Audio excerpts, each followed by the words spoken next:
Voici la lumière, en rature, à l'intérieur d'un mot, le seul autorisé à procéder à ma toute première vivisection d'animal inapprivoisable, imprévisible. Voici le monde, les forêts, les déserts intérieurs, au mi-temps d'un arbre creux. Voici les mots qui creusent ma langue de sa toute bègue et hurlante profondeur. James Noël, Cheval de feu. La braise de ton visage dans le torrent de l'immobile. Tu parles à la distance. Ta voix n'est pas la tienne, seulement un acte du silence qui se révèle et s'élargit. Marc-Henri Harfeux, exercice du seul. Le bruit de la flamme du feu de bois dans la cheminée prend quelque chose d'ample. Il a du panache. Non, ce n'est pas en lui, mais dans les profondeurs. Il y a une ampleur. Il y a une grande ampleur. Il y a une ampleur à volute.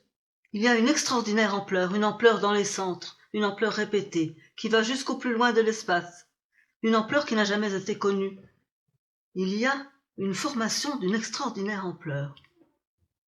Noble, grandiose, impeccable, chaque instant se forme, s'achève, s'effondre, se refait en un nouvel instant, qui se fait, qui se forme, qui s'accomplit, qui s'effondre, et se refait en un nouvel instant, qui se fait, qui se forme, qui s'achève et se ploie, et se relie au suivant qui s'annonce, qui se fait, qui se forme, qui s'achève et s'exténue dans le suivant, qui naît, qui se dresse, qui succombe et au suivant se raccorde, qui vient, qui s'érige, mûrit et au suivant se joint, qui se forme et ainsi sans fin, sans ralentissement, sans épuisement, sans accident, d'une perfection éperdue et monumentalement.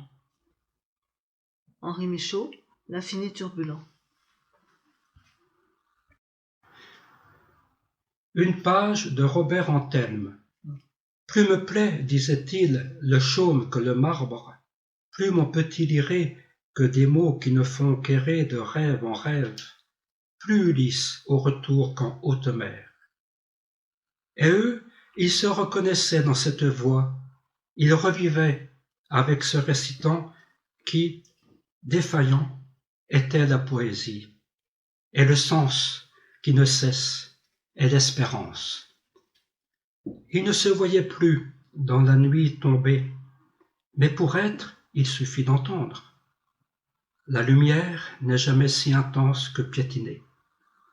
Et Phénix était parmi eux, battant des ailes dans le baraquement, son bec de feu buvant le ciel au creux de leurs mains de cendre.